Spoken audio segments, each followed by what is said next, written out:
On today's Fit to Eat, I'll be preparing a delicious garlic pork stir fry with brown rice and tricolor peppers. My guest is Carlyn Hicks, a writer for the online culinary magazine Sipp Jackson. Registered dietitian Rebecca Turner has some really helpful tips on buying bread. We're going to have a great show, so stay tuned.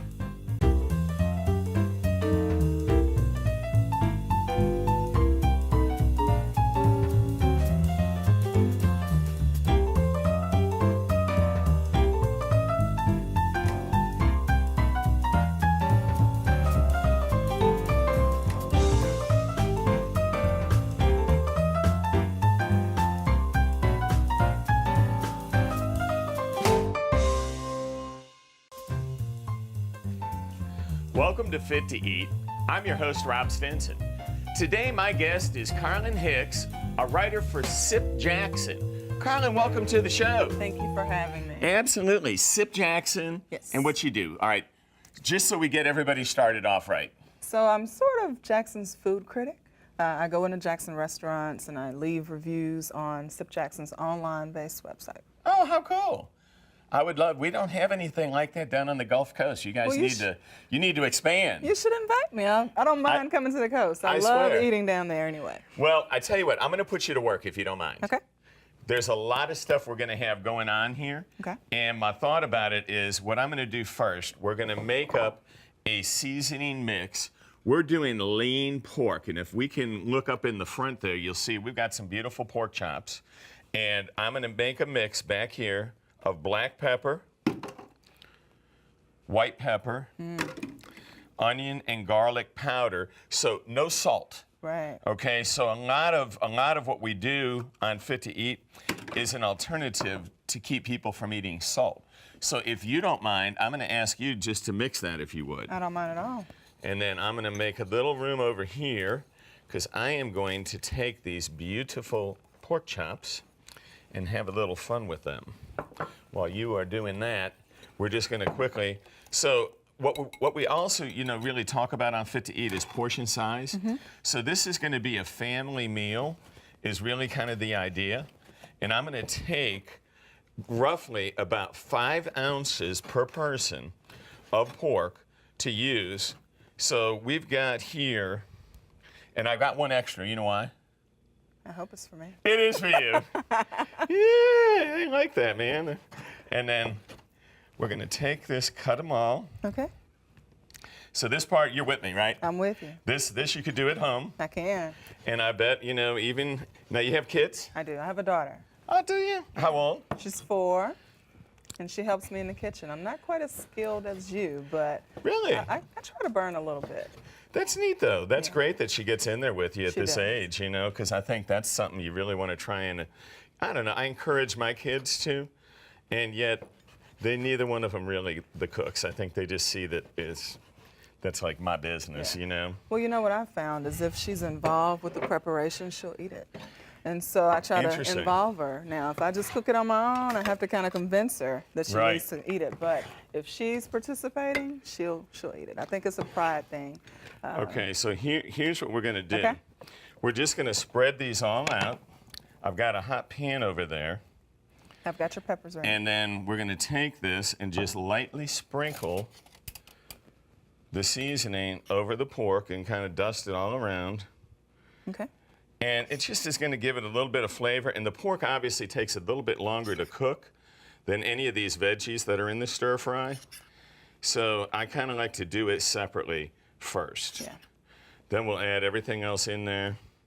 And that is perfect. Great job of mixing. Looks good. All right, you ready? So here we go. We're going to add a little oil. And again, for a family of 4, think about this. It's about 12 grams of fat per tablespoon. Okay. So this is about maybe 3 grams per person that we just put in there. Now, Chef, is that vegetable oil or? That's actually canola oil. Okay. Does it matter? Or? You know what? It's just by far the best, I think, okay, when it comes down to flavor and comes down to health. A lot of people like olive oil, and there's nothing wrong with that either. Right. So we're going to throw all this pork in. And then obviously, this is a stir fry with brown rice. And a lot of people I know make rice. Right. But what we're gonna do, get that pork going, okay? So that's pretty much finished.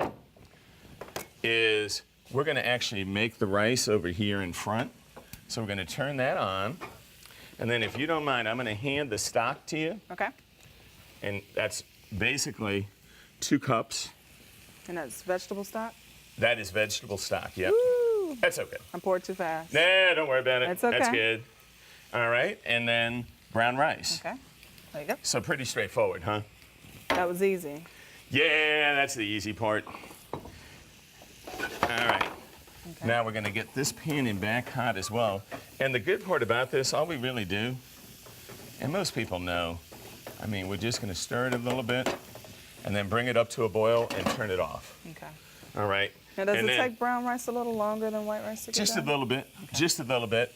And I've actually taken the liberty, for the beauty of TV, Okay. of having some cooked, okay? Wonderful. Just so we have enough time. Good. So talk to me a little bit about Sipp Jackson and what you do. So Sipp Jackson, we just recently, through the city of Jackson, and Visit Jackson, which is the Jackson Convention and Visitors Bureau, launched an online destination magazine of sorts. And the idea is that we'd have a blog that focused only on the culinary scene in Jackson. We have several restaurants.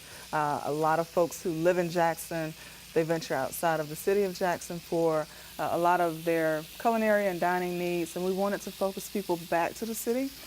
We have a lot of different types of restaurants, and I think, of course, like the Gulf Coast, Excuse me here. the city has several different restaurant options, and so we want to kind of go around the city and let people know about those options. Now, what I do specifically there is I have the joy of going to restaurants and doing some mystery dining of sorts. So you've got a really hard job. Oh, very hard. So you're basically getting paid to go out to eat. I do. And I leave a very detailed review. I've got a good relationship through the work that I do with the Jackson Foodies, with a lot of our restaurant owners, a lot of the folks in the food service industry in Jackson. But when I come to their restaurant, they get a little nervous because they don't know if I'm there for a review or if I'm there just to dine with some friends. And it's kind of secretive, and so they won't know until after my review is posted whether or not their restaurant was the one. Yeah, but you know what? And we'll talk about this. We were talking about it before. It's truly organic that way, because then people will see that, go to the restaurant and give their own opinion. Right. And by organic, I don't mean like organic food. I mean that's natural to the web. Right. Not forced.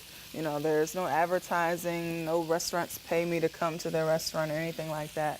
But I do say I do enjoy the perks of being kind of Jackson's only food critic, because, you know, I can get a free glass of wine here or there, free dessert from time to time. Now, but wait, let me ask you this. Do you find, because I know, I like to be face-to-face in my restaurants with people, so I would imagine the owners end up knowing who you are. Of course they do. Well, they do know me, but they don't know if I'm doing a foodie review or you're of their just there restaurant. to have fun. Right. So that's what great, makes it fun. That's a neat approach. Yeah. Well, we're doing real well here. I'm going to take a little bit more of the seasoning mix just to hit the other side, and you can see that pork has got a nice little coating. We're just going to try and add a little bit more flavor. You got to remember, there's going to be a lot of food. This is going to be enough food for a family of 4. And the one thing I want to make sure of is that it's seasoned, you know? So we have a little bit of flavor going on there. Now, what I like is that you don't have any salt in this. Yes. So I'm hoping that we have a really good flavor. You're not going to believe. You will not miss. I'm telling you, there's only one ingredient. I use a kind of a soy substitute. Okay. It's the only thing, and there's a tablespoon for all 4 people. So it's like virtually no salt is in this, just the natural flavor of the food. And I tell you what, that to me, it's kind of become a premise here at Fit to Eat. Right. That we really try to shy away from anything, and there's really no need. Yeah. You know, and let's face facts. You got good flavors. Health-wise, so many people. Anyhow, listen, all of these recipes, I know you're not going to remember them all, so you can go to mpbonline.org/fit-to-eat or join the MPB Facebook page, and you'll find all the recipes. And there's a lot of ingredients in this one. This is going to be a really fun one. So what I'm doing right now, I'm getting another pan hot. Our rice is cooking. We got our pork going really well. It's a good aroma, huh? Oh, yeah. See, an onion powder and garlic powder, they're different than granulated in that they have no salt. So it's a really neat way to season food. And actually, in all my restaurants, I don't use any granulated product at all. Oh. I don't think you need to. Right. You know, you can still get the great flavor, and most of our ingredients are actually fresh. So that I don't even, you know, other than our like salt-free blackened seasoning, I don't even use that. But man, this is going to be good. Combination, I think. This is going to be a neat plate because it's going to have so much going on in there. But let's do this. We're going to take a short break and go to our registered dietitian, Rebecca Turner. She's got some helpful hints on buying bread. We'll be right back.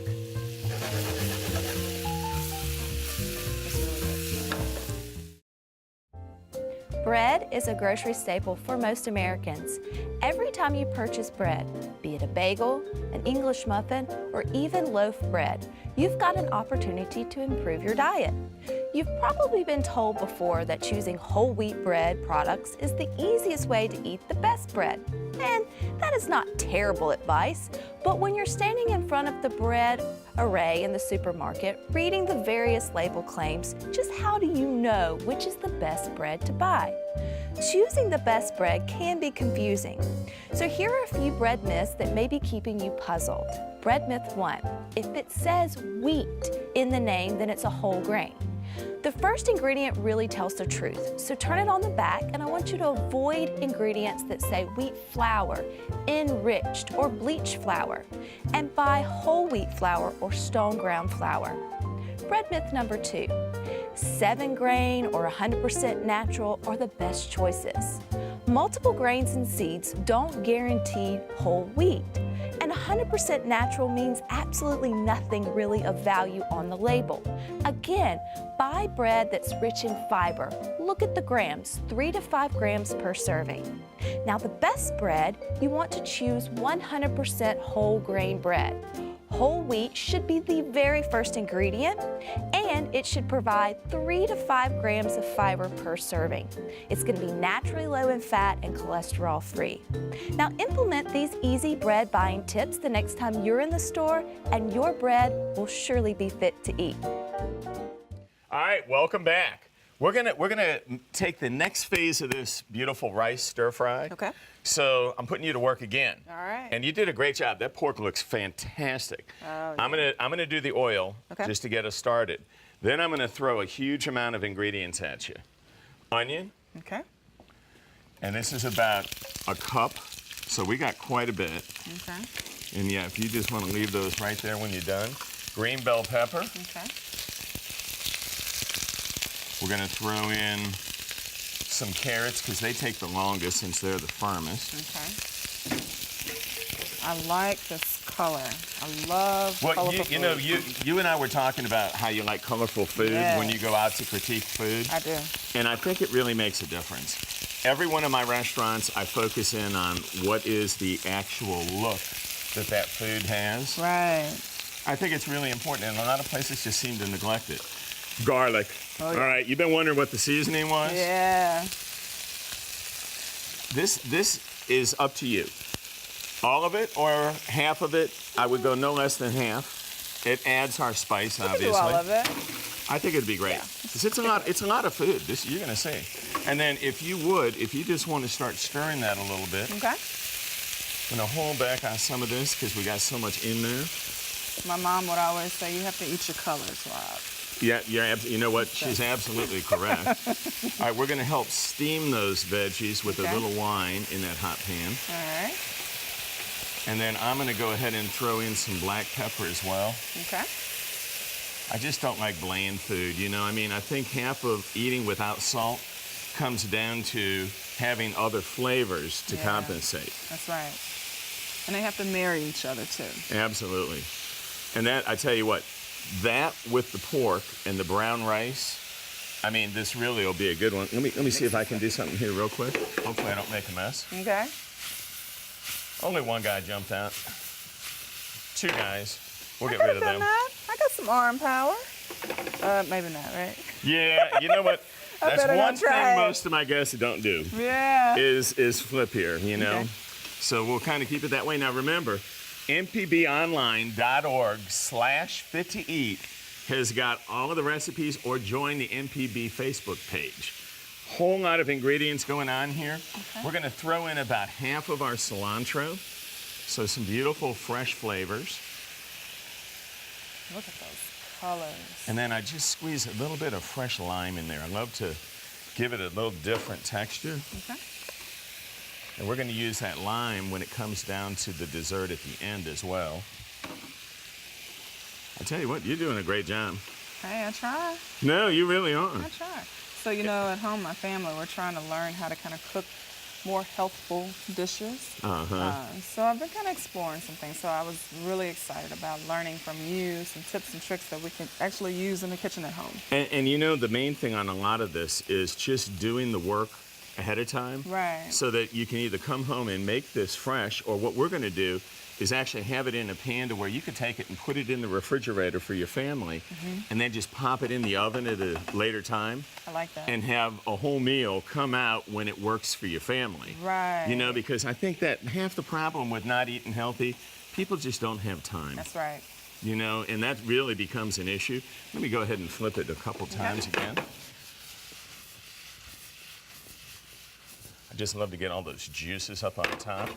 And I tell you what, it looks so good. Now what we're gonna do is take and put our rice right in there. And you're gonna see that pan is gonna almost be totally full. This is such a great meal. So do you want me to mix it or just kind of leave it? Oh yeah, okay. Oh yeah, you can mix it all throughout. All right. And I'll probably give you a hand doing it with the tongs here. Yeah. Because I tell you what, once we get this going, look at how pretty and colorful. You know, you were talking about that? Yes. I've got a friend who gets their grandkids to eat bell peppers, calling them candied vegetables. Oh, wow. You know, because they're so beautiful and colorful, and there's a real natural sweetness in bell pepper, you know? I have to try that at home. Yeah, and I tell you what, I think it's a really neat idea to try and, you know, it's not really tricking them, it's just getting them used to eating it at a younger age, you know? Well, right now we've kind of banned candy at the house, and my daughter, I think she's gotten hip to me. You know, she'll say, "Can I have broccoli with my dinner?" And I say, "Yeah." And then later she'll say, "Well, can I have a piece of candy? I didn't get any sweets for my dinner." And I'm thinking, "Wait a minute, you're tricking me." Yeah. So she'll eat from time to time her vegetables when she wants something else. So. Well, I tell you what, you did a great job on this pork too. Thank We're you. gonna combine it. Now, am I done with this, or? You can actually keep it right there on the side. What we're gonna do is kind of layer this. But I tell you what, look how beautiful that is. Yes. With that rice underneath, everything going on that we have in there, and it's still literally cooking. That's the best part of it. Look at that smell. Oh I know, isn't it great? Mm. Now, I've got that little bit, the only little bit of soy substitute that I told you about, that we're gonna pour over the pork now. And I don't like to cook it in just so you can really, I mean, at least this way, it's like your first taste. Right. You know, and sometimes people need that. You know, they want that last little touch. Then we're gonna take and around the edge, sprinkle some crunchy peanuts. And I tell you what, I think we are ready right now. We're gonna take a short break. And when we come back, I'm gonna put all of this together and actually have Carlyn give it a try. Now that's what I'm waiting on. I know, you get paid to eat. Years ago, the farmers market wasn't open but 3 months out of the year. It was just vegetable season. And it got where you couldn't make it, you know, the rest of the year, because mostly all the old farmers, they log in the winter and fruit and vegetables in the summer. But they got where they couldn't make it, you know, they wanted kind of like more, you know. So we started flowers, then we started pumpkins, then Christmas trees. So we got it now from March till middle of December. Your tomatoes are the #1 seller. Your tomatoes, then it's, you know, your squash and your snap beans and your stuff like that. Cucumbers are real big. Then that's in the early time, and then it goes up to watermelons, you know, cantaloupes and your peaches, and in a good hot summertime. You got people coming in this driveway all day long, every day, and they just tell us how much they appreciate us, and we tell our growers how much we appreciate them too. Because if it wasn't for them, none of us would be doing this. If I go to a grower, I take pictures of his field. If it's strawberries out of Louisiana, I take pictures. Flowers, we'll take pictures of the flower growers and just show them and explain to them this is where it comes from. The people like the country look. You know, mostly everybody around here in these subdivisions and everything, they from the country. Their family moved up here, and they like to come out and see how they used to live, and the grandpas and mom and daddies, how they used to go to the gardens and stuff. They miss that because you ain't got that around here no more. Welcome back. All right, you ready? This is a strange twist. I'm going to give you some seasoning. Okay. You've got some nutmeg, cinnamon, coriander, and a little bit of pepper. So very unusual when you think that we're going to be cooking apples with this. I'm going to put a little oil in this pan, and that pan is really hot. We're going to throw our apples in there first. I told you. Yeah. Now. Isn't it, man? And you know what? It's the one thing oftentimes that people at home are just too scared to do, is to actually get their pan hot enough, and then they wonder when they come into like our restaurants, why do things taste different? Because they really haven't had a great chance of doing the kind of the searing that they need. Now you see, look how quickly those apples seared, huh? All right, you ready? We're gonna take this now and put a little bit all across. Okay, I can do that for you. Just a little touch more. Looking good. I love this, man. So is this going to be like a savory sweet, or? It is. It actually is. It absolutely is. And this is going to actually, to me, I've always thought apples go really, really well with pork. You know, I've always enjoyed that flavoring. We're going to deglaze it with some wine.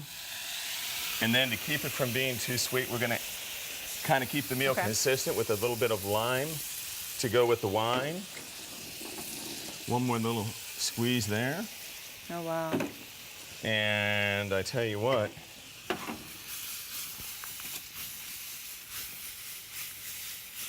all right, like since you're so handy, you know what you know what, here's what we're gonna do. Okay. This is actually the way that we're gonna serve this as a family style meal. Okay. And the way that this looks right now, I think we're ready for me to actually, you ready? I'm ready. I'm excited. This is such a great dish. I'm looking forward to the apples. Look at all the flavors that you're gonna get. Yes. So we're gonna get the rice, keep that pork on top because we got plenty of it. We put extra on there, remember? Yes. And then move this around so it'll look so pretty for the camera. Okay. And then I'm gonna take just a little bit of the mix of the fruit, layer it on top. Gotta get you some strawberries, huh? Yes. I wish the camera could smell. I know, isn't it something? Gosh. And I know you got a fork over there. I do. Here's what we're gonna do. Okay. This just kind of goes on top, and it adds such a pretty color.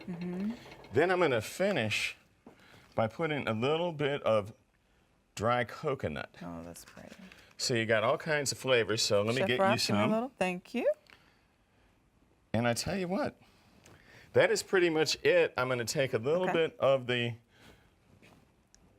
cilantro and put on top, and you've got it. That is beautiful. I love that, you know, and again, we come back to good colors. Right. Beautiful flavors, great colors. You know, I think when you go into restaurants, I'm sure that's got to be one of the prominent things you really look at. And so I do. I look for plating. I look for colors. I look for, of course, the proportions, you know, to see what's proportionate to what and how it's laid out. And then flavor is kind of the finishing touch for me. The atmosphere matters. I kind of look at all things. Yeah. Service, everything. And then the menu options, too. I always want to see that there's some good balance. There's something for everybody on the menu. You know, and that's been one of the things in my restaurants we really focused on, was to keep healthy options. Right. But I'll never really do one that's just totally healthy, because I think there's far too many people out there that, hey, they may not need to worry about that, or they just aren't looking for that. Right. You know. So you ready for me? I'm ready for you. You know I'm a tough food. I know you're tough. Okay, we're gonna see. So I'm gonna do a She might hurt my feelings here, guys. This is good. Isn't it tasty? No, this is really good. I can feel the heat, Yep. but it's really flavorful. And And you got some texture contrast Yeah. with it. And I love the sweet with the fruit, the savory with the pork. And then the rice is really the substance for the family. Wow. All right, don't forget mpbonline.org/fit to eat or join our MPB Facebook page. So you got all kinds of recipes in this one dish. There's a lot of components. But you see how, I mean, really, that was real time. It's not hard to do. This could definitely be done at home. I can do this after work. Isn't it cool? And you're Right. talking about wanting to eat healthier with the family. I know, yeah. Isn't that delicious, though? And I mean, you got to give yourself a pat on the back, too, because you cooked the pork. I mean, really, I think that's fantastic, you know? But I love the idea, and let's set this right in the center so they can get a really good picture. This, you could take and wrap, put in the fridge, and again, come back 2 days later and pop it in the oven, 350 for about 20, 25 minutes, and you've got a great meal. And the fruit actually gets even better that way because it'll kind of meld into the rice. But, I mean, look how pretty that is, you know? It really is. Came out really good, I think. Can't stop eating. That's all right. That's what we want. It's So- good, though, honestly. This is good. It's really good.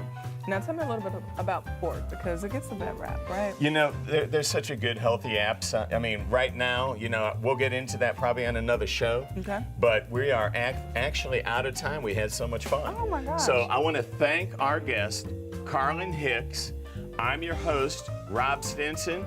Eat well.